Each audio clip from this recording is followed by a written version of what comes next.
ශ්‍රද්ධාවන්ත පැතුණි භාග්‍යවත් බුදුරජාණන් වහන්සේ වැඩ සිටපු කාලේ භික්ෂුන්ගේ පැවැත්ම හරි පුදුමයි. භික්ෂුන්ගේ විතරක් නෙවෙයි සාමාන්‍ය මිනිස්සුන්ගේ පැවැත්ම පවා අන්‍යාගම්කාර තාපසයන්ගේ නිදහස් කියන්නේ යම් ප්‍රමාණයකට අද වගේ හිරව නොවුණු සංකල්පනාවන් පවා හරි පුදුමයි. ඒ කියන්නේ ඒ කාලේ භික්ෂූන්ට බය නැතුව ඒ කාලේ තිබු අන්‍යාගම්කාර කෙනෙක්ගේ ඒ ස්ථානකට ගිහිල්ලා එන්න පුළුවන්. අද කාලේ ගිහිල්ලා આવොත් සමහරට ගිහිල්ලා එන්න වෙන්නේ නැහැ. ඇතැම් තැන් වලට ගිහිල්ලා එන්න නම් වෙන්නේ නැති වෙයි, බෙල්ලක් නැති වෙයි. ඒකට අද මේ වෙනකොට සැහෙන වෙනස් වෙලා. අපි අද ඉගෙන ගන්න සූත්‍ර දේශනාවේ නම මහා දුක්ඛඛන්ධ සූත්‍රය. ඒ සූත්‍ර දේශනාව ආරම්භයේදීම මේ වගේ කාරණයක් තියෙනවා. ඒ තමයි ඔන්න භික්ෂුන් වහන්සේලා සවැත් නුවර හිටපු භික්ෂුන් වහන්සේලා උන්වහන්සේලා උදේම පිණ්ඩපාතේ වැඩියා. වැඩියට පස්සේ ගෙවල් කිහිපයක යද්දි තාම පිණ්ඩපාතේ ලැබුණේ නෑ, දානි ලැබෙන්නේ නෑ. බැලුව සමහර ගෙවල් උයනවා. කල්පනා කරා පිණ්ඩපාතේ වඩින් ටිකක් වේලාසන වැඩි වගේ යන්න ඕනේ මේ ළඟ තියෙන අන්‍යාගම්කාර තාපසීගේ ආරාමයකටවත්. එහෙනම් ඒවා තිබිලා තියෙන ගමට කිට්ටුවද නැද්ද? එහෙනම් ගම් වලට කිට්ටුව. බමුණන්ගේ අන්‍යාගම්කාරයන්ගේ ඒවා තියෙන්නේ ගම් වලට කිට්ටුව. භික්ෂූන්ගේ ආරාම තියෙන්නේ කැලාවට කිට්ටුව. එතකොට ඔන්න ඒ අන්‍යාගම්කාර තාපසයන්ගේ නැත්නම් අන්‍යාගම්කාර තාපසයන්ගේ ආරාමයකට ගියාට පස්සේ අර තාපසයෝ ටික සතුරු ස්වාමීජි එදුනා. කොහොමද කියලා කතා කළා. ඊට පස්සේ අර තාපසයෝ ටික කියනවා, අර අන්‍යාගම්කාර මිනිස්සු කියනවා, ආයුෂ්මත්නි ශ්‍රමණ ගෞතමයන් වහන්සේ කියන්නේ කාමයන් ගැන සම්පූර්ණ අවබෝධ කරගන්න කියලා. ඉතින් අපි කියන්නේත් ඒකමයි. ශ්‍රමණ ගෞතමයන් වහන්සේ කියන්නේත් රූපය ගැන සම්පූර්ණ අවබෝධ කරගන්න කියලා. ඉතින් අපි කියන්නේ ඒකමයි. ශ්‍රමණ ගෞතමයන් වහන්සේ කියන්නේ වේදනාවන් ගැන සම්පූර්ණ අවබෝධ කරගන්න කියලා. ඉතින් අපි කියන්නේත් ඒකමයි. එහෙව් එකේ අපේ දේශනාවයි උන්වහන්සේගේ දේශනාවයි කොහොම වෙනස් වෙනද? අපේ ආගම් දෙකම එකයිනේ. ඒ වගේ කතා අපිට ඇහෙන්නේ නැද්ද? ආගම් දෙකම එකයි. එහි කියන්නේත් එකයි, මෙහි කියන්නේත් එකයි කියන්නේ නැද්ද? එහෙම ඇහෙනවා. නමුත් ඒක බොරුවක්. ඉතින් මෙතන භික්ෂුන් වහන්සේලාත් මොකද කරේ? මොකුත් ඒකට පිළිතුරක් නොදී සද්ද නැති දලා භාගතුන් වහන්සේට මේ කාරණේ පවසා සිටියා. භාගතුන් වහන්සේ වදාලා, මහණෙනි ඔහොම එක එක කතා කියන අන්‍යාගම්කාරයෝ ඉන්න පුළුවන්. ඒකත් එකයි මේකත් එකයි කියා කියන අය ඉන්න පුළුවන්. එතකොට උන්නේ ළඟින් මෙන්න මෙහෙමයි අහන්න ඕනේ. එහෙමනම් කියන්න බලන්න කාමයේ ආස්වාදය කියන්නේ මොකක්ද? කාමයේ ආදීනව කියන්නේ මොකක්ද? කාමයේ නිස්සරණය කියන්නේ මොකක්ද? ඒ වගේම රූපේ ආස්වාදය කියන්නේ මොකක්ද? රූපේ ආදීනව කියන්නේ මොකක්ද? රූපේ නිදහස් වීම නැත්නම් නිස්සරණය කියන්නේ මොකක්ද? වේදනාවේ ආස්වාදය කියන්නේ මොකක්ද? වේදනාවේ ආදීනවේ මොකක්ද? වේදනාවේ නිස්සරණය මොකක්ද? ඔය විදිහට ඇහුවොත් උන්දලට ඔය ඔහින් මිහින් ඇහිඳගත්තු වචනයකින් ඔහොම එකක් කිව්වට හැබැයි ওই විදිහට ඇහුවොත් නම් උන්දලට ගිල ගන්නත් බැරි වෙයි. වමාර ගන්නත් බැරි වෙයි. ආයේ වචනයක්වත් වමාර ගන්න බැරුව, කෙලගිල ගන්නත් බැරුව එහෙම තක්මුකු වෙලා ඉඳී කිව්වා දාඩියක් දාලා. දැන් අද දේශනාව දිගහැරෙන්නේ මේ කාරණා තුන. මොකද්ද? කාමය, රූපය, වේදනාව. එහි තුනේ ආස්වාදයේ ආදීනවය නිස්සරණය ඔස්සේ. එතකොට කාමයේ ආස්වාදයේ කියලා කියන්නේ මොකක්ද? ඒ තමයි කාම ගුණ පහක් තියෙනවා. මොනවාද? ශක් නැහෙන් දත යුතු රූප තියෙනවා. චක්කු විඤ්ඤය රූපා. ඒව මොනවාද? ඉත්තා ඉෂ්ටයි. ඒ වගේම ඉෂ්ට කියන්නේ නිකන් යහපත් වගේ. ඉෂ්ට දෙවියෝ කියන්නේ කවුද? යහපත කැමති දෙවිවරු. ඒ වගේ තමයි ඉෂ්ටා කියන්නේ ඒක නිකන් දකින්නට නිකන් යහපත් වගේ. එහෙම රූප තියෙනවද නැද්ද? තියෙනවනේ කියලා. ඉත්තා කාන්තා නිකන් එක දකින්නට කාන්තයි වගේ. මනාපා නිකන් මනාපයක් වෙනවා වගේ. පිය රූපා ප්‍රියස් රූපයක් වෙනවා. කාමෝප සංහිතා. එන්න කාමයට නිකන් හිතවත් ලැබි. කාමයේ ඉස්සෙනවා. රජනීය කෙලස් නිකන් රජස් ඇයිසිලා යනවා. ඒ විදිහ මොනවද තියෙන්නේ? රූප තියෙනවා. ඒ විදිහට සද්ද, ඒ විදිහේ ගන්ධ නැත්නම් ගඳ සුවඳ, ඒ විදිහේ රස, ඒ විදිහේ පහස. මේ කාම ගුණ පහක් තියෙනවා. එතකොට මේ කාම ගුණයන් කෙරෙහි නැත්නම් කාම ගුණයන් හේතු කරගෙන යම් සැපයක් සොම්නසක් උපදිනවා නම් ඒකට කියන මොකද්ද? කාමේ ආස්වාදය. කාමේ ආදීනවය කියන්නේ මොකක්ද? ඔන්න කාමේ ආදීනවය කියන්නේ මොකද්ද? දැන් ගිහි ජීවිතයේ ගෙවෙන කෙනෙක් ජීවත් වෙන්න ශිල්ප ශාස්ත්‍ර ඉගෙන ගන්න ඕනේ. අද කාලේ නම් ළමෙක් අවුරුදු කීයක් ඉගෙන ගන්න ඕනේද? මොන්ටිසෝරි ඉඳලා අවුරුදු 3 ඉඳලා අවුරුදු 26 විතර වෙනකන් ඒ කියන්නේ අවුරුදු 26ක් විතර ඉගෙන ගන්න ඕනේ නේද? අවුරුදු 26ක් විතර. එයින් එහාටත් තව පශ්චාත්තුපදීම කරොත් අවුරුදු ගානක් මහන්සි වෙන්න. පුඩි කාලේ ඉඳලා උදේ පාන්දර හිටගෙන. හිතන්න බලන්න කොච්චර දුකක්ද කියලා. ඊළඟට නැත්තම් දෑතේ වැඩ හරි ඉගෙන ගන්න ඕනේ. කුලී වැඩක් හරි කරන්න දෑතේ වැඩ හරි ඉගෙන ගන්න ඕනේ. ගණන් හිලව් හදන එක හරි ඉගෙන ගන්න ඕනේ. වෙලහිලදාම් කරන එක හරි ඉගෙන ගන්න ඕනේ. කඩයක් කරනවත් ඉගෙන ගන්නවද නැද්ද? ඉගෙන ගන්න ඕනේ. ගොවිතැන් කිරීම හරි ගව පාලනය හරි ආණ්ඩුවේ රස්සාවක් හරි හමුදාවට ගිහින් හරි නැත්තම් හමුදාවට හරි යන්න ඕනේ. තව නොයෙක් රස්සා වලින් තමයි නැත්තම් උයන්න පියන්න හරි කොක් වැඩේ හරි ඉගෙන ගන්න වෙනවා. ඉතින් සීතලයි කියලා බෑ. අද නම් සීතලයි. අද ඩියුටි යන්නේ නෑ. නැත්තම් අද ඉගෙන මොකද්ද කියන්නේ? ඩියුටි යනවා කියලාද කියන්නේ? අද යන්නේ නැහැ. අද නම් කුඹරට යන්න බැවුද සීතලයි කියලා පුළුවන්ද? එහෙම බෑ. අද නම් පැල් රකින්න යන්න බෑ. අද සීතල එහෙම පුළුවන්ද? බෑ. අද රස්නේ කියලා බෑ. අද නම් ගල් වැඩ වලට යන්න බෑ. අද රස්නේ දූවිලි කියලා පුළුවන්ද? බෑ. ගල් කඩට කියලා ගල් කඩන්න ඕනේ. අද මදුරුවෝ අද නම් ඉස්කෝලේ යන්න බෑ. උගන්නන්න මදුරුවෝ. අද මැස්සෝ කියලා පුළුවන්ද? අද කඩේට යන්න බෑ මැස්සෝ. අවුසුලන් තියෙනවා සර්පයෝ ඉන්නවා කියලා පුළුවන්ද? අද සර්පයෙක් ඉන්න නිසා යන්න බෑ කියලා පුළුවන්ද? යන්න වෙනවා. ඊළඟට බඩගින්නෙන්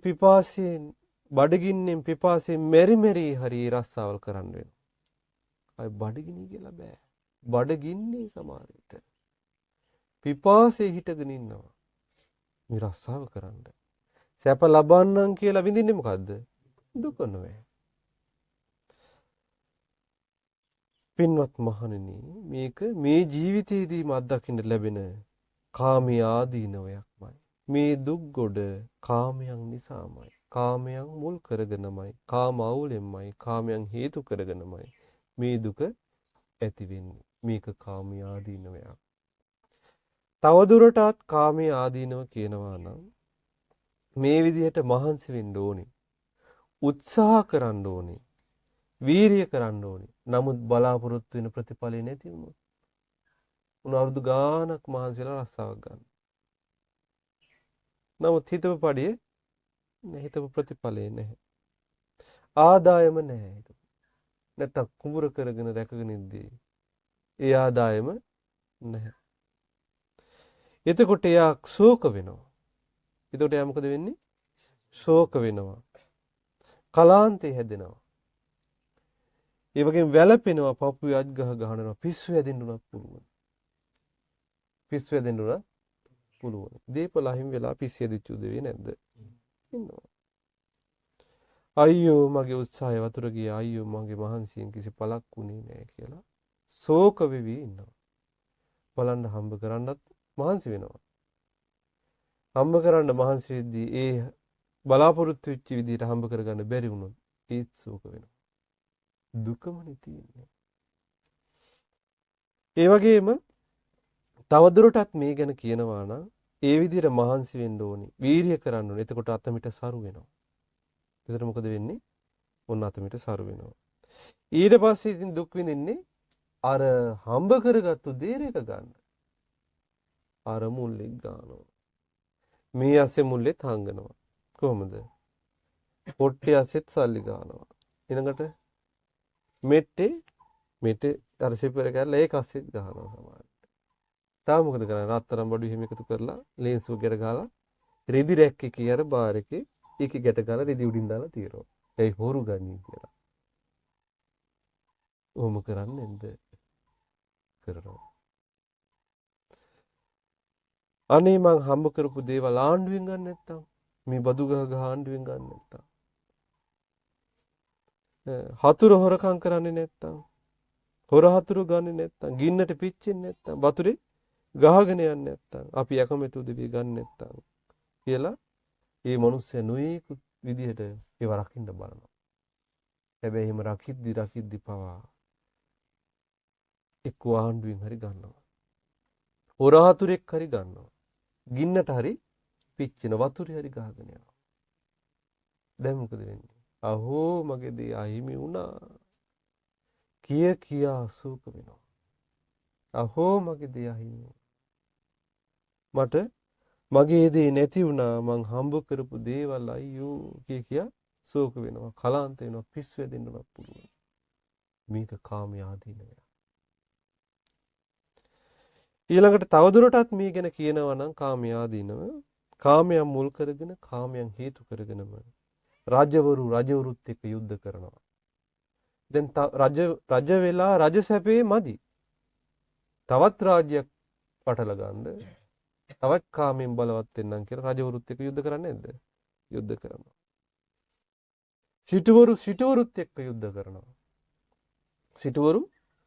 සිටුවරුත් එක්ක යුද්ධ කරනවා. පූජකවරුත් එක්ක යුද්ධ කරනවා. පූජකවරුත් එක්ක යුද්ධ කරනවා. ගිහියොත් එක්ක රණ්ඩු අල්ලනවා. සමහර පැවිද්දෝ කාමයන් හේතු කරන සමහර පැවිද්දොත් එක්ක රණ්ඩු අල්ලන්නේ නැද්ද? පිරිකර ටිකට රණ්ඩු අල්ලන්නේ නැද්ද? දායකයෝ ටිකට අපි ගොදුරු ගම කියලා පටන් ගන්න නැද්ද? සත්තු සර්පියෝ වගේ. අම්මා පුතත් එක්ක රණ්ඩු අල්ලනවා. පුතා අම්මත් එක්ක රණ්ඩු අල්ලනවා. තාත්තා පුතත් එක්ක රණ්ඩු අල්ලනවා. පුතා තාත්තත් එක්ක රණ්ඩු අල්ලනවා. සහෝදරයොත් එක්ක රණ්ඩු අල්ලනවා. හැබැයි අත්හල කෙනා ශ්‍රමණයා බුදුරජාණන් වහන්සේගේ ශ්‍රාවක භික්ෂුව කාමයන් හේතු කරගෙන කවදාවත් රණ්ඩු වෙනවද? ඒක වෙන්නේ නැහැ. ඒ භික්ෂුව කාමයේ කියන එක අදාළ නැහැ. ඒක වෙන්නේ නැහැ. ඊළඟ මේ විදිහට සාමාන්‍ය කාමයට ලැබි ජනයා කාමයේ යුක්ත ජනයා ආරවුල් හදා ගන්නමින් අත්වලින් ගහ ගන්නවා. ඊළඟට ගල් වලින් ගහ ගන්නවා. පොළොව වලින් ගහ ගන්නවා. බැන ගන්නවා. ඊට පස්සේ ශෝක වෙනවා. දුක ඇති කර ගන්නවා. ඒ ආරවුල් වලට මැදි වෙලා මාරාන්තික දුක් විඳිනවා. එක්කෝ මැරිලා හෝ යනවා. කාමයේ ආදීනව ගැන තවදුරටත් කියනවා නම් යුද ඇඳුම් ඇඳගෙන දුනු ඊතල බැඳගෙන දෙපැත්තකට බෙදලා රණබිමකට යනවා. තුවක්කු අරගෙන තව අය මොනවද? බෝම්බ අරගෙන යනවා ගිහිල්ලා ගහ ගන්නවා. ගිහිල්ලා ගහගෙන මොකක් නිසාද? සෑප හොයන්න කියලා යන්නේ. තුවක්කුවත් අරගෙන. වෙඩි තියාගන්න යන්නේ මොකටද? සෑප හොයන්නම් කියලා. නමුත් ලැබෙන්නේ මොකද්ද? දුක. සෑප හොයන්නම් කියලා මේකට යනවා. වදින පාරවල් කොහොමද? සැපදී බේරෙන්නේ. දුක නෑ. ඒතකොට මේ විදිහ රණ බිමට යනවා. යුද භූමි වලට ගිහිල්ලා යුද්ධ කරනවා. සැප හොයන්නම් කියලා ගිහිල්ලා දුක විඳිනවා. එක්කෝ මොකද වෙන්නේ? එහිදී තල විඳ ගන්නවා. හෙල්ල වලින් ඇන ගන්නවා. කඩු කිනිසි වලින් ඇනගෙන හිස් කපා ගන්නවා. එක්කෝ මැරිලා යනවා. නැත්නම් මාරාන්තික දුක් වලට පත් වෙනවා. කාමයන්ගේ ආදීනව ගැන තවදුරටත් කියනවා නම් මේ මරණය පිනිපිනි තාප්පෝඩින් බලකොටු වලට පනිනවා. තාප්පෝඩින් බලකොටු වලට පනිනවා. ඊළඟට යුද ඇඳුම් ඇඳගෙන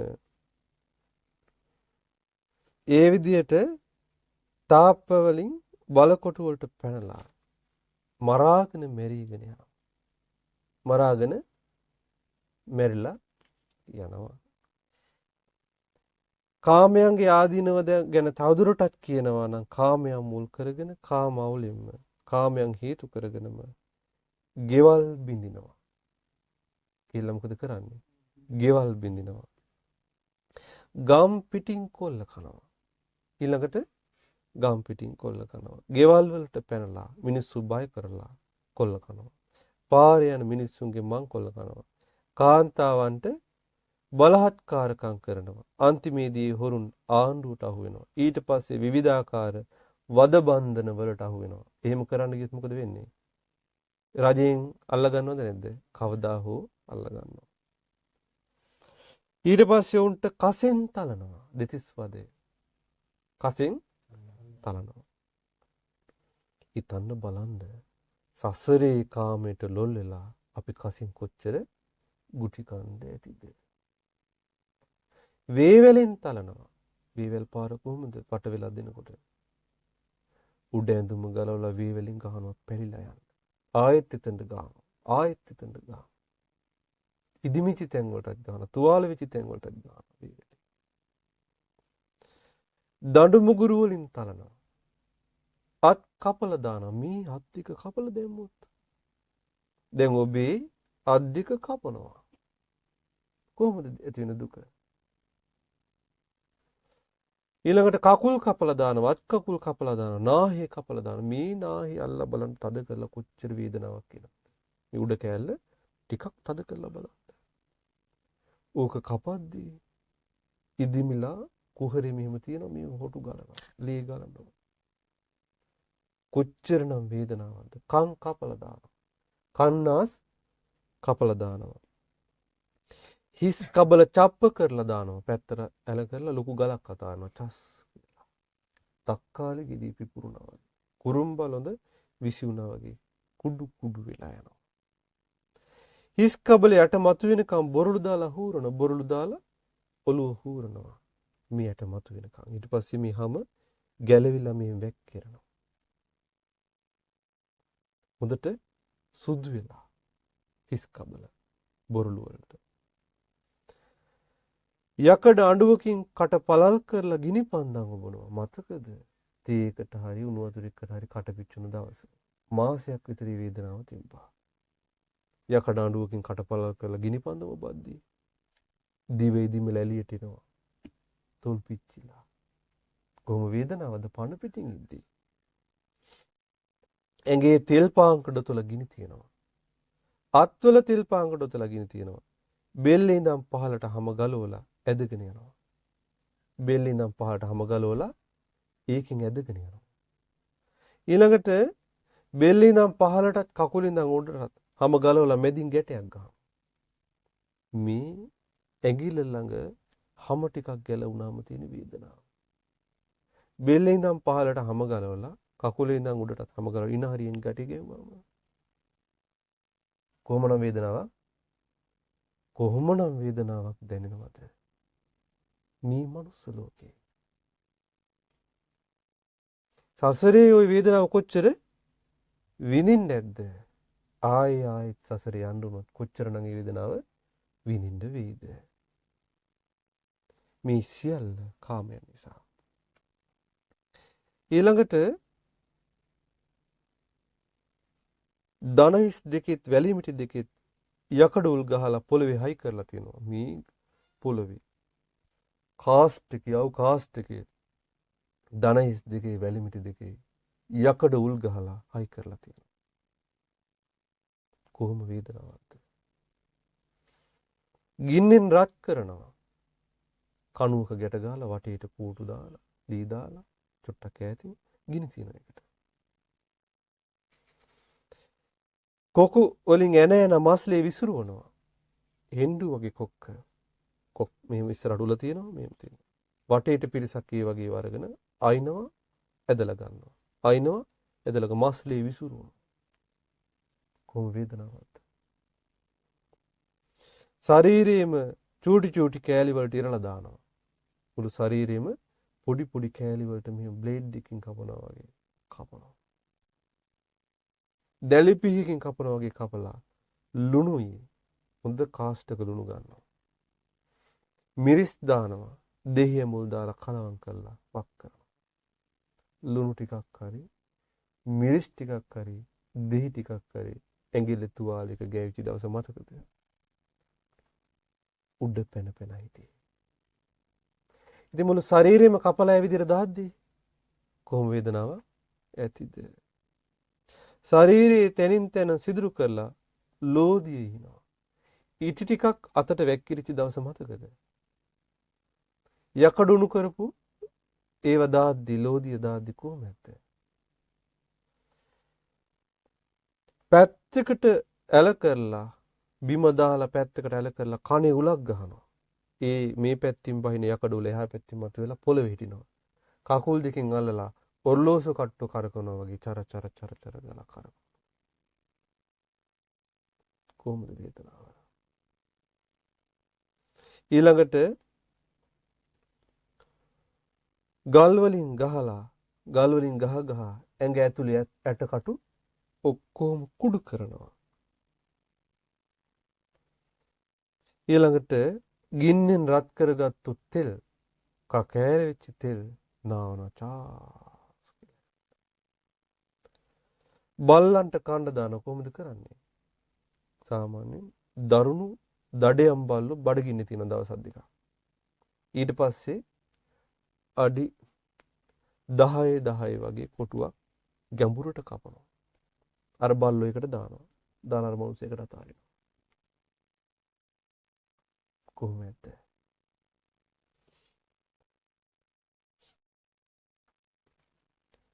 ඊළඟට කරන්නේ හිස ගසා දානවා. නැත්තම් උල තියනවා.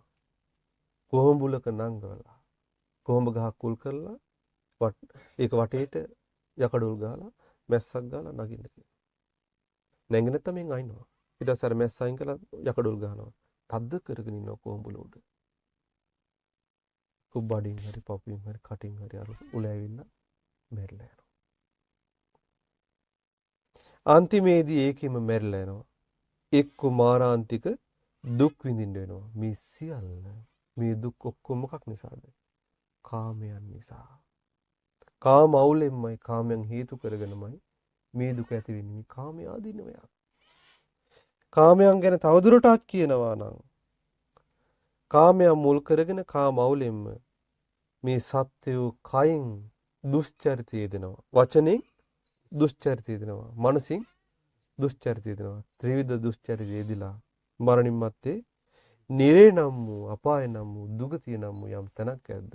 ඒ භයංකර තැන ඉපදිලා මහ භයානක දුක් විඳිනවා. මේක කාමේ ආදීනවයක් පරලොවදී අත්දකින්න ලැබෙන දෙයක්. මහණෙනි මේ කාමේ ආදීන බලන ආස්වාදෙ ටිකයි. ආදීනව ගොඩායි. නිදහස් වීම කියන්නේ මොකක්ද? නිස්සරණය කියන්නේ මොකක්ද? කාමයන්ගේ නිදහස් වීම කියන්නේ ඒ කාමයන් ගැන තියෙන ආශාව දුරු කර ගැනීම. කාමයන්ගේ යථා තත්ත්වය අවබෝධ කරගන්නවා.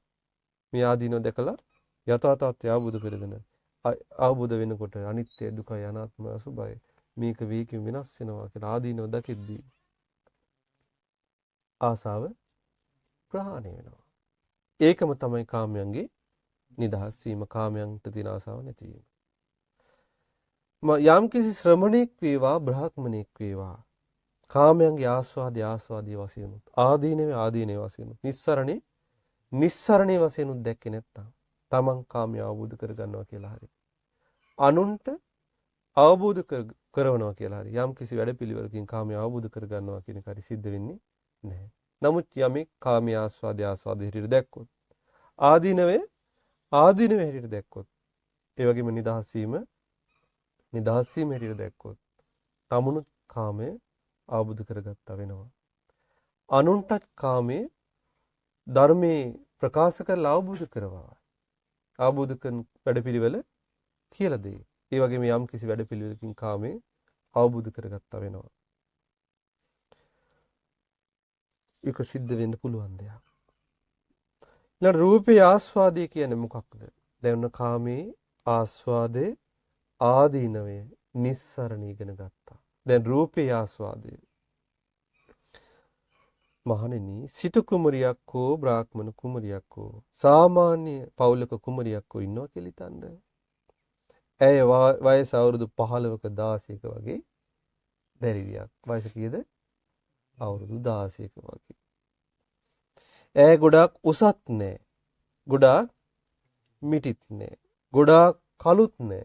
ගොඩාක් සුදුත් නෑ. ගොඩාක් කෙට්ටුත් නෑ. ගොඩාක් මාතත් නෑ. ඇත්තෙන්ම ඈ හැබෑටම ලස්සනයි කියන්නේ සුදුසුද නැද්ද? සුදුසුයි. සාමාන්‍ය ලෝකයට අනුව ලස්සනයි කියන්නේ සුදුසුයි. ස්වාමීන් වහන්සේලාත් කියන එහෙමයි ස්වාමීනි කියලා. පින්වත් මහණෙනි, අන්නේ ලස්සන නිසා යම් කිසි සැපක් සොන්නසක් උපදිනවා නම් ඒක තමයි රූපේ ආස්වාදය. මහණෙනි, රූපේ ආදීනව කියන්නේ මොකක්ද? දැන් මේ දැරිවි පස්සේ කාලෙක දකින්න ලැබෙනවා. ඒ දැරිවිටම වෙන දේ. අවුරුදු 80ක් වෙලා 90ක් වෙලා 100 වෙලා ජරා ජීර්ණ වෙලා වයසට ගිහිල්ලා දිරලා ගිහිල්ලා අරයමයි. වකුටු වෙලා දැන් මොකද වෙලා තියෙන්නේ? වකුටු වෙලා ඉන්නේ.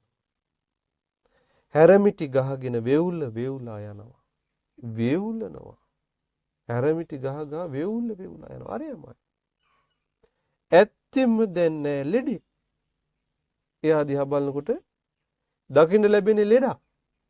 ලෙඩකින් දුක් විඳිනවා. අර ලස්සන ඉවරයි. දත් කැඩිලා වැටිලා. කෑලි තියෙනවා තිබ්බා කළු පාට කෑල්ලක් දෙකක්. විදුලිම සිදිමිලා. ඊළඟ කෙස් සිදිලා කෙස් වැටිලා. කෙස් සුදු වෙලා ගිහිල්ලා වැටිලා තට්ටේ පෑදිලා. ඇඟ රැලි වැටිලා. කොටු වැටිලා ලබ කැලල හැදිලා ඉන්න වගේ කළු පාට ලප හැදිලා. මස්ලේ හිඳිලා. අටකටු බේරිලා. කොඳු වැට ඉලකටු බේරිලා. ඊළඟට කබ කඳුළු ගලනවා. කබ කඳුළු ගල වේවුලා යනවා. දැන් මොකද හිතන්නේ? අර දැරවිගේ පරණ ලස්සන නැති වෙලා ආදීනව මතුණාද නැද්ද? ආදීනව මතුණා. මේකත් රූපේ තියෙන ආදීනවය. රූපේ ආදීනව ගැන තවදුරටත් කියනවා නම් දැන් මේ දැරීම දැක ගන්න ලැබෙනවා. හොදටම ලෙඩ වෙලා දුකටපත් වෙලා තමන්ගේම මල මූත්‍ර ගොඩේ වැටිලා අරයමයි. තමන්ගේ මූත්‍ර ගොඩේ අසුචි ගොඩේ වැටිලා එහාට මෙහාට පෙරලෙනවා චිරිබිරි හරි. අසුචි ඇඹරෙනවා. කකුල් අතරේ මේ ඇඟේ පිටකොන්දේ අසුචි කක්ක ගලලා දුඹුරු පාට කහ පාට ජිරිබිරි ගාලා කළු පාටෙම කක්ක ගලලා ඇලුණු තැන් තියෙනවා. දැන් ඉතින් කවුරු හරි කෙනෙක් නැගිටවන්න ඕනි. අරයා දැන් නැගිටවන්නේ කොහොමද? කවුරු හරි කෙනෙක් තමයි අර අතල්ලා නැගිටවන්න ඕනි. කොන්දෙන් අල්ලලා. කවුරු හරි කෙනෙක් වාඩි කරවන්න ඕනි. කවුරු හරි ඇවිල්ලා තමයි අසුචි ටික පියදාන්නේ. කවුරු හරි කෙනෙක් ඇවිල්ලා තමයි රෙද්දකින් පොඩ්ඩක් එහාට මෙහාට අර අසුචි ටික අයින් කරන්නේ. දැන් මොකද හිතන්නේ? අර දැරිවිගේ තිබුණු පරණ ලස්සන කියන එක අතුරුදහන් වෙලා ආදීනව මතුණාද නැද්ද? ආදීනව මතු වුණා. රූපේ ආදීනව ගැන තවදුරටත් කියනවා නම් මහන්නේ අර දැරිවිම අමුසුහුනි දාලා ගිහින් තියෙනවා. දැන් මේ මල සිරුර ඒකහ මතංවා. එක දවසක් ගිහලා දීහ මතංවා. දවස් දෙකක් ගිහලා උද්දුමාතුකම් ඉදිමිලා විනීලකම් නිල් වෙලා විපුබ්බක ජාතන් ලේ කුණු වෙලා සැරව ගලනවා. පින්නත් මහණෙනි දැන් මොකද හිතන්නේ? අර දැරිවිට ගැන දැන් මොකද කියන්නේ? අපි කෑල්ල කියලා දැන් බලනවද? නෑ. අර දැරිවිමයි. අර දැරිවිමයි. දැන් අතුරුදහම් වෙලා ආදීන මතුනවද නැද්ද? කන්ද ගහනවා. තවදුරටත් කියනවා නම් රූපය ආදීනව මහණෙනි දැන් මේ දැරිවි මැරිලා අමුසෝනේ අතහැරලා දාලා තියෙනවා. දැන් කවුරුත් එනවද මෙයා බලන්න? නෑ. බුලත් තට්ටු අරගෙන ඉනවද දැන් මෙයාව කැඳගෙන යන්න? නෑ. දැන් මේ ශරීරය කාක්කු කන්න පටන් ගත්තා. කාකේ හිවා කජ්ජමාන. ඊළඟට කුලලේ හිවා කජ්ජම උකුස්සෝ කන්න ගත්තා. ගිජ්ජේ හිවා කජ්ජම ගිජ්ජිලුනේ ඇද ඇද කනවා. බල්ලෝ කන්න ගත්තා. බල්ලෝ ඇවිල්ලා කාක්කු ඇවිල්ලා ඇහැට ගහනවා. චස් ගාල ගන්නවා. ඇහැ අර ඕජා බෙරෙද්දී කාක්ක මේ ගිලිනවා. ඊට පස්සේ බල්ල ඇවිල්ලා බඩට ගහලා බඩවැල ඇදගෙන ඉන්නවා. ඇදගෙන කනවා. නරිය ඇවිල්ලා පුර කනවා ඒකට. ඊළඟට පණුව එහා ඇහි පණු ගුලිය ගලන එළියට උඩට එනවා යනවා. නායෙන් එන පණුව කටෙන් යනවා. මේ පැලිච්ච තැන් වලින් පණුව මතුවෙලා බත්තට වගේ මෙහෙම එළියට එනවා යනවා. පණුව ගන්න මේ අතුණු බහන් නැත්තම් මේ ඉදිමිලා ඒවා පිපිරිලා ගිහිල්ලා. අදෝ මාර්ග වලින් පණුව එක දිගට ගලනවා එළියට. මුත්‍රා මාර්ගෙන් අසුචි මාර්ගෙන් එක දිගට ගලනවා පණුව එළිය. දාර දාර පණුව. කළු පාටට වගේ ගලනවා. ඒ අතරේ සුදු පාට වගේ පණුව ගලාගෙන එනවා. ඇතුලේ පිරීලා. හැම ඉටි වගේ වෙලා ලෙල දෙනවා පණුව ඇතුලේ. අර දැරිවිමයි. දැන් මේ රූප ස්වභාවයට මොකද උනේ? අතුරුදහන් වුණාද නැද්ද? අතුරුදහන් වුණා. රූපේ ආදීනව ගැන තවදුරටත් කියනවා නම් අර දැරිවිම මැරිලා අමුසොහුනේ අතහැරලා දාලා තියෙනවා. දැන් මේ ශරීරේ නහර වැලින් බැඳිච්ච මස්ලී ඇති වූ ඇටසැකිල්ල මස්ලී තියෙනවා තාම පොඩ මස් කෑලි ලීට් ටිකක් තියෙනවා. නමුත් එහෙම ශරීරේ මේ මොකද්ද මේ අස්ථි පංජරේ තාම වෙන් වෙලා නැහැ. තව ටික කලක් යද්දී මස්ලී තැවරුණ මස්ලී නිකන් තැවරිලා වගේ තියෙන අස්ථි පංජරේ. තව ටික කලක් යද්දී මස්ලී ටිකක්වත් නැති සුදු වෙච්චි අස්ථි පංජරේ. තව ටික කලක් යද්දී අඤ්ඤයත් අට්ටං අත්තට එක පැත්තක අර අල්ලගන්න හිතපු සුරත පැත්තක. අර ගෑනු ළමයාගේ අත පැත්තක. කකුල් යට තව පැත්තක. කකුල ඊයට කෑල්ල තව පැත්තක. කෙන්ඩ යට තව පැත්තක. කලව යට තව පැත්තක. කොඳු යට තව පැත්තක. උකුල් යට තව පැත්තක. හිස් කබල තව පැත්තක. දැන් මොකද හිතන්නේ? අර දැරිවියක් හැටියට සිටියේදී තිබිච්ච රූප ස්වභාව අතුරුදහන් වුණාද නැද්ද? අතුරුදහන්. රූපේ ආදීනව ගැන තවදුරටත් කියනවා නම් මහණෙනි දැන් මේ දැරිවි මැරිලා අමුසොහුනේ අත්හැරලා දාලා තියෙනවා. හග්ගෙඩිය පාටට සුදු වෙච්ච යටසේ ගොඩ විතරයි. සුදු වෙච්ච ඇට ගොඩ විතරයි.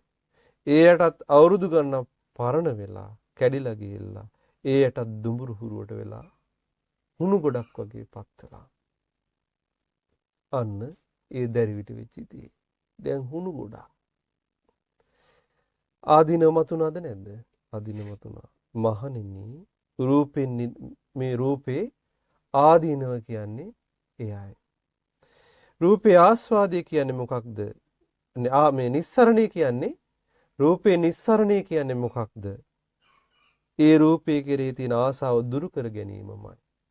මේ ආදීනව දැකලා රූපේ තියෙන රූපේට තියෙන ආසාව දුරු කර ගැනීමමයි, ආසා ප්‍රහාණය කර ගැනීමමයි. මේකෙන් නිදහස් වීම කියන්නේ. ආසාව දුරු වෙනකොට ඒකෙන් නිදහස් වෙනවා. ආසාවත් එක තමයි බන්ධනේ තියෙන්නේ. මහණෙනි යම් ශ්‍රමණෙක් වේවා බ්‍රාහ්මණෙක් වේවා මේ රූපේ ආස්වාදයේ හැටියට ටිකයි කියලා අවබෝධ කරගත්තේ නැත්තම්, ආදීනවේ මහ විශාලයි කියලා අවබෝධ කරගත්තේ නැත්තම්, නිස්සරණේ මෙයයි කියලා අවබෝධ කරගෙන ගත්තේ නැත්තම්, තමන් අවබෝධ කරගන්නවා කියලා හරි අනුන්ට බණ කියලා අවබෝධ කරවනවා කියලා හරි යම් කිසි වැඩපිළිවෙලකින් මේ රූපේ මනාකොට අවබෝධ කරගන්නවා කියලා හරි කියන එක සිද්ධ වෙන්නේ නැහැ. නමුත් ආස්වාදයේ ටිකක් කියලා දැක්කොත්, ආදීනවේ විදිහට ආදීනවේ විශාලත්වය දැක්කොත්, මේ නිස්සරණේ මෙයයි කියලා දැනගත්තොත්, තමනුත් රූපය අවබෝධ කරනවා, අනුන්ටත් බණ කියවලා රූපය අවබෝධ කරනවා. ඒ වගේම යම් කිසි වැඩපිළිවෙලකින් මේ රූපය අවබෝධ කරගන්නවා කියන කාරණේ සිද්ධ වෙනවා. මහණනි වේදනාවේ ආස්වාදය මොකක්ද? වේදනාවේ ආස්වාදය මොකක්ද? ඔන්න බලන්න. මෙහි භික්ෂුව කාමයන්ගෙන් වෙන් වෙලා, අකුසල් වලින් වෙන් වෙලා විතක්. ඒ කියන්නේ මොකද්ද? වේදනාවේ ආස්වාදයක් තියෙනවා නම් පළවෙනි ධානයේ, දෙවෙනි ධානයේ, තුන්වෙනි ධානයේ, හතරවෙනි ධානයේ විතරයි. අකුසල් වලින් වෙන් වෙලා විතක්ක ਵਿਚාර සහිත විවේකයෙන් හටගත්තු ප්‍රීති සැපේ ඇති පළවෙනි ධානයේ ඇති වාසය කරනවා.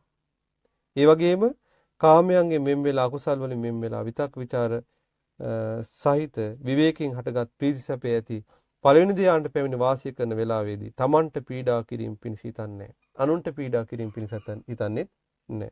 තමන්ටත් අනුන්ටත් යන දෙපැත්තෙන් පීඩාව පිණිස කල්පනා කරන්නේ නැහැ. පීඩා රහිත විදීමක් ඇද්ද? මේ පළවෙනි ධානයක තියෙනවා. මහණෙනි වේදනාවේ ආස්වාදයේ හැටියට පීඩා වලින් තොර විඳීමම අවසන් කොට ඇති දෙයයි. වේදනාවේ ආස්වාදය කියන්නේ පීඩා වලින් තොර විඳීමක් වෙන්න ඕනේ. ඒක තමයි පළවෙනි ධානයේ තියෙන්නේ. ඒ වගේම දෙවෙනි ධානයෙත්, තුන්වෙනි ධානයෙත්, හතරවෙනි ධානයෙත් තමන්ට පීඩා පිණිස හිතන්නේත් නැහැ, අනුන්ට පීඩා පිණිස හිතන්නේත් නැහැ. දෙපැත්තටම පීඩා පිණිස හිතන්නේ නැති නිසා වේදනාවේ ආස්වාදයේ තියෙන ওই ධාන හතරේ. මහණෙනි වේදනාවේ තියෙන ආදීනවය මොකක්ද? ඒ වේදනාවත් අනිත්‍යයිද නැද්ද? ඒ වේදනාවත් අනිත්‍යයි. දුකයි. ඒ වගේම අනාත්ම වසඟී පවත්වගෙන ඉන්න බෑ. ස්ථිර කරගෙන ඉන්න බෑ. හැමදාම පවතිවා කියලා ඒකේ ජීවත් වෙන්න බෑ. මහණෙනි ඒක අවබෝධ කරගෙන යම් කිසි විදියකින් මේ අනිත්‍ය දුකයි අනාත්මයි කියලා අවබෝධ කරගෙන ඒ කෙරෙහි ඇති ආසාව දුරු කර ගැනීමම, ආසාව ප්‍රහාණය කර ගැනීමමයි වේදනාවෙන් නිදහස් වීම කියලා කියන්නේ. යම් කිසි ශ්‍රමණෙක් වේවා බ්‍රාහ්මණෙක් වේවා මේ විදිහට වේදනාවේ ආස්වාදයේ හැටියට දැක්කේ නැත්නම්, ආදීනවේ හැටියට දැක්කේ නැත්නම්, නිදහස් වීම හැටියට දැක්කේ නැත්නම්, එයාට තමයි වේදනාව අවබෝධ කරගන්නවා කියන කාරණේ සිද්ධ වෙන්නේ නැහැ. අනුන්ට බණ කියලා අවබෝධ කරවනවා කියන කාරණේ සිද්ධ වෙන්නේ නැහැ. යම් කිසි වැඩපිළිවෙලකින් වේදනාව අවබෝධ කරගන්නවා කියන කාරණේ සිද්ධ වෙන්නේ නැහැ. නමුත් යමෙක් මේ වේදනාවේ ආස්වාදයේ හැටියට දැක්කොත් ටිකයි කියලා, ආදීනවේ හැටියට දැක්කොත් මේක අනිත්‍යයි කියලා, නිදහස් වීම හැටියට දැක්කොත් තමුණුත් වේදනාව අවබෝධ කරගත්තා වෙනවා. ඒ වගේම අනුන්ටත් බණ කියලා අවබෝධ කරවන්න පුළුවන්. යම් කිසි වැඩපිළිවෙලකින් පිරිසිදු අවබෝධ කරගන්නවා කියන කාරණේ සිද්ධ වෙන්න පුළුවන් දෙයක්. ඒ නිසා පැවැත්නි මේ මොකද්ද? කාමේත්, රූපේත්, වේදනාවෙත් ආස්වාදයේ හැටියට ටිකයි කියලා දැකලා, මහත් වූ ආදීනවේ ඒ ආකාරයෙන් දැකලා නිස්සරණයටපත් වෙන්න, නිදහස් වීමටපත් වෙන්න හැම දිනාට වාසනාව උදා වේවා.